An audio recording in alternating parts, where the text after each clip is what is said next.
has been named Penang Deputy Chief Minister 2, succeeding three-term Representative P. Ramasamy, who quit DAP after being left out of the party's candidate lineup for the recently concluded state election.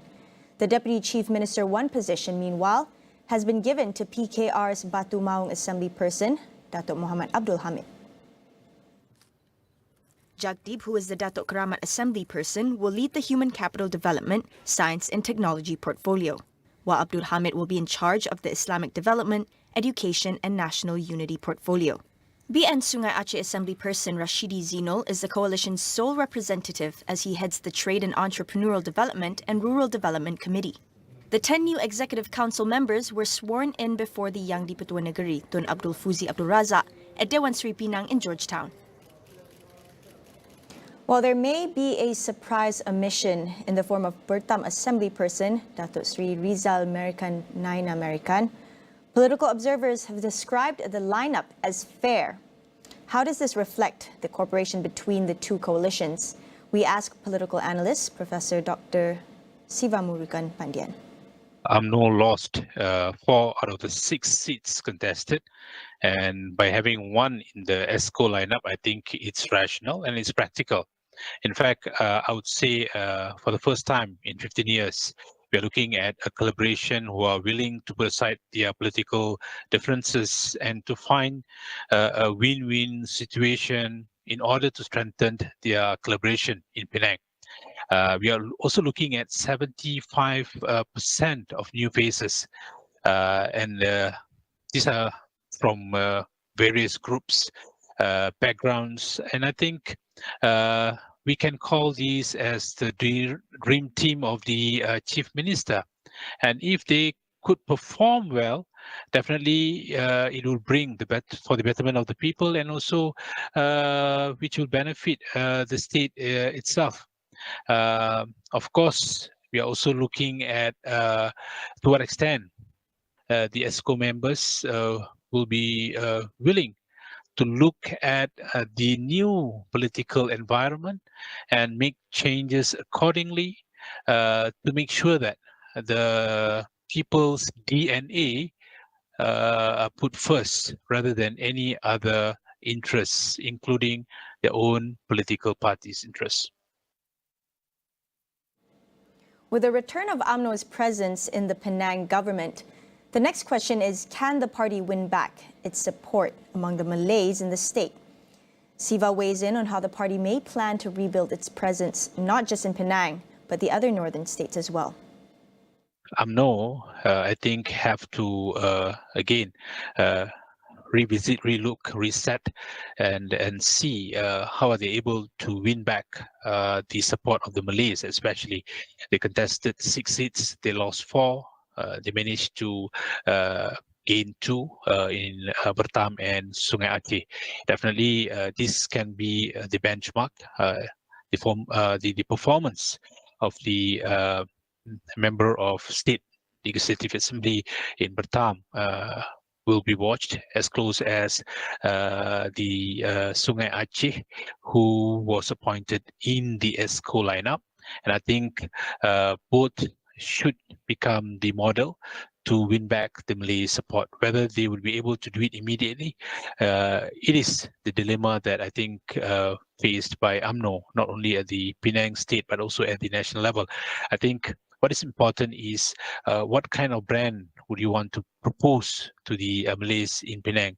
How do you market yourself in the changes that occurred in Penang? And also, how do you fulfill the demands, the needs, and also to bring a better well-being of the people will be closely watched by the Malays. Lawmakers from all sides of the political divide were urged to get back to business of governing now that the 6 state elections have concluded. The Institute for Democracy and Economic Affairs Ideas said all political parties should now focus on institutional reforms, policy making, and good governance. In a statement on Wednesday, Ideas urged both the government and the opposition at the federal and state levels to bridge the political divide, compromise, and work together to formulate and implement policies. It also urged that all states receive a fair share of the allocations and resources, regardless of the coalition ruling the state. Ideas said the current political situation shows greater electoral competition, adding that this is positive in a healthy democracy. Separately, Ideas recommended that parliamentary select committees be formed and institutionalized at the state assembly level in all states to ensure better checks and balances.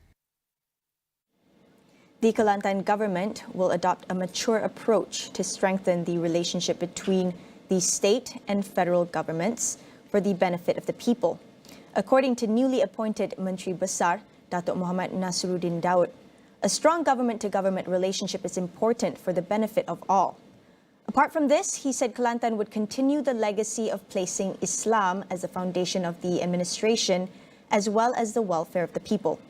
He added that his priority was to become the Menteri Besar for all the people of Kelantan, regardless of race or background.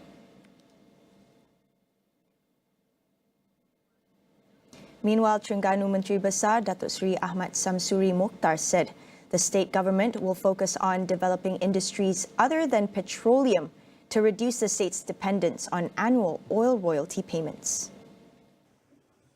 According to him, Terengganu managed to reduce its dependency on petroleum royalty by 4% during the last term.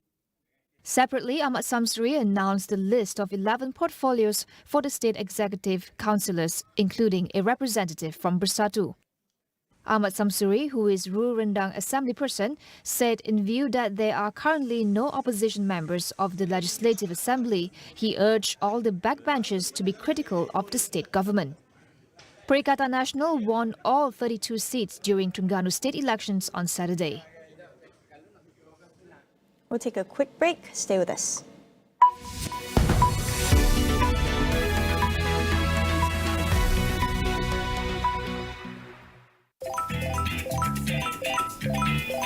Wow, banyaknya notification. Ada banyak soalan ni. I pilih lagi satu. Soalan ni dari Suna Naji. Dia tanya, macam mana nak dapat wifi kencang? Senang je. Kalau berminat, WhatsApp hi ke 0395433838. Lepas tu, pilih nombor 2. Nanti tim kencang jawab. Jangan lupa bagi tahu bajet dengan keperluan isi rumah dulu. Ada berapa pengguna, berapa peranti, itu penting kena tahu tu. Tapi jangan risau, router Wi-Fi 6 ni confirm kencang walaupun 10 orang guna serentak. Power kan? Ada soalan lain? Jangan malu-malu. Layari astro.com.my/fiber untuk info lanjut tentang tag dan promosi terkini.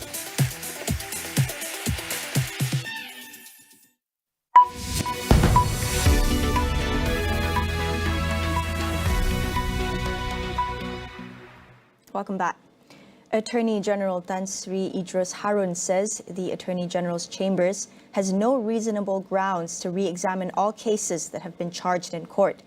He stresses that the prosecution process goes through thorough examination, considering all evidence and based on relevant laws. He was responding to Perikatan Nasional Secretary General Datuk Sri Hamzah Zainuddin's call for the AGC to re-examine all court charges against Bersatu and PN leaders. The Kuala Lumpur High Court on Tuesday quashed 4 charges for power abuse against PN chairperson and former Prime Minister Tan Sri Muhyiddin Yassin.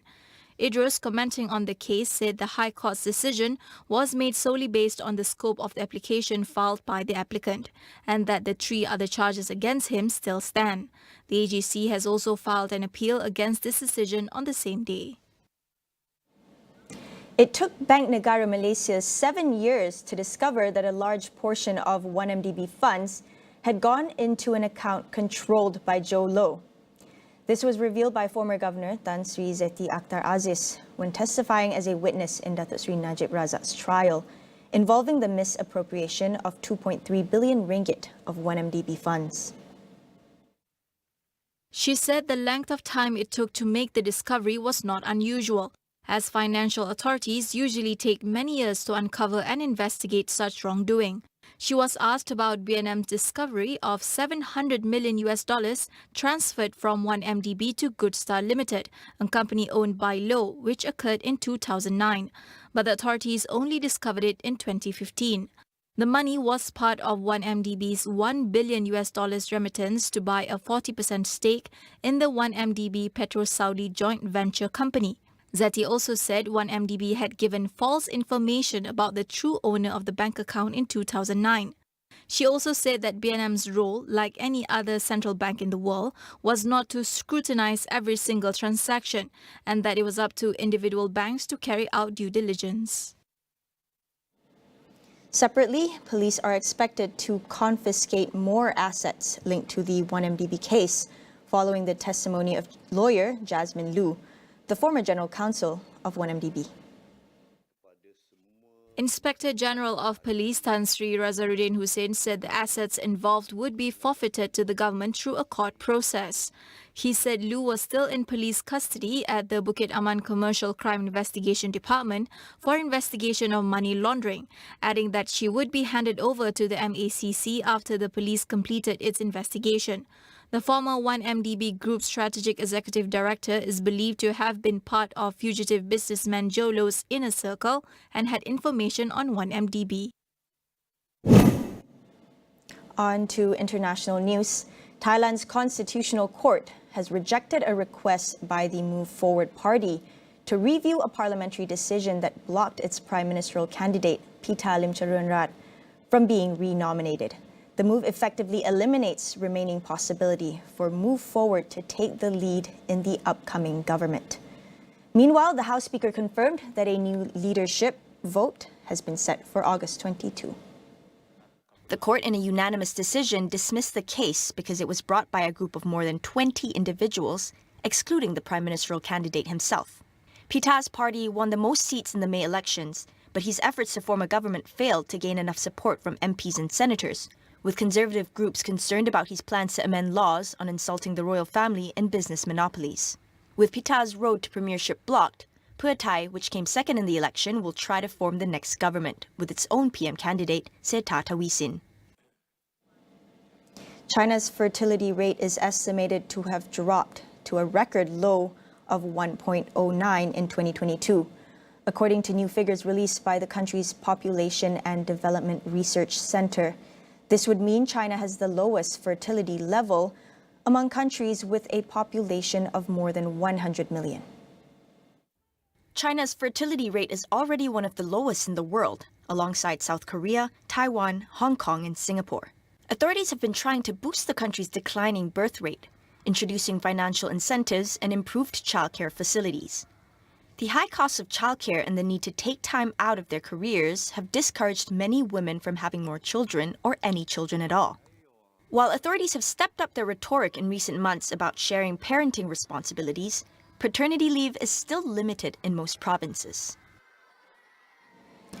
North Korea has said U.S. soldier Travis King crossed into its territory last month because of inhuman maltreatment and racial discrimination in the army. The 23-year-old private dashed across the border from South Korea on July 18th while on a guided tour. The government-controlled news agency KCNA reported that King admitted to crossing illegally and wanted refuge in the north. It is the first time Pyongyang has acknowledged detaining the soldier. KCNA, however, did not provide further details about King's health or whether the country would accept him as a refugee. Concerns have been growing for the welfare of the soldier, who has not been heard from or seen since his crossing. The U.S. is trying to negotiate his release with the help of the UN Command, which runs the border area and has a direct phone line to the North Korean army. That's all we have for you on AWANI tonight. Thanks for watching. I'm Saraya Mia, and we'll see you again.